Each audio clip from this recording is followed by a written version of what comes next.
Comme il l'avait promis aux Léopards lors de leur passage à Kinshasa après l'historique qualification à cette Coupe du Monde, le chef de l'État, Félix-Antoine Tshisekedi Tshilombo, est arrivé à Houston, aux États-Unis d'Amérique, pour ce premier match du 11 national à cette 23e édition de la Coupe du Monde 2026. Il sera dans les tribunes pour les encourager. Nous revenons sur cette arrivée avec Issa Kousseba. Plus d'un demi-siècle après sa dernière participation à une Coupe du Monde de football, la République démocratique du Congo a signé son retour dans la plus grande compétition du ballon rond. Une participation arrachée au prix d'un parcours exceptionnel et un accompagnement institutionnel digne d'une grande nation. C'est pour apporter son soutien aux Léopards, dont il est le premier supporter, que le président de la République, Félix-Antoine Tshisekedi Tshilombo, accompagné de la distinguée première dame, est arrivé ce mardi à Houston, la ville américaine du Texas, qui va accueillir le premier match des Léopards.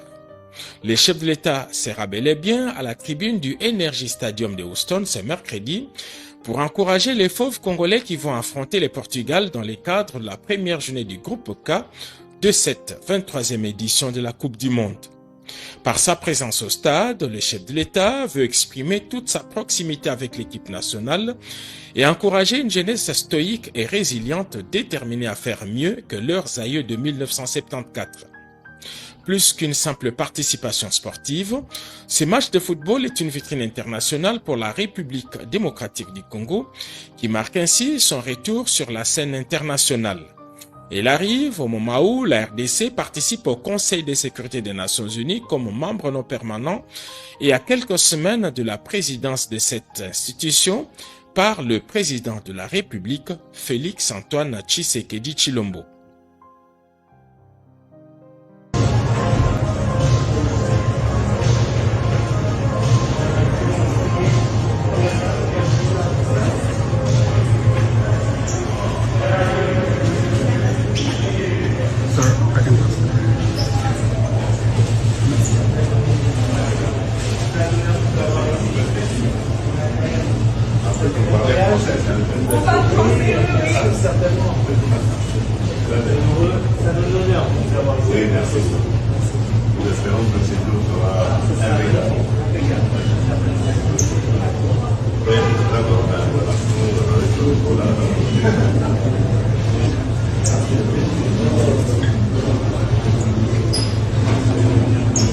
Merci à tous de nous avoir suivis.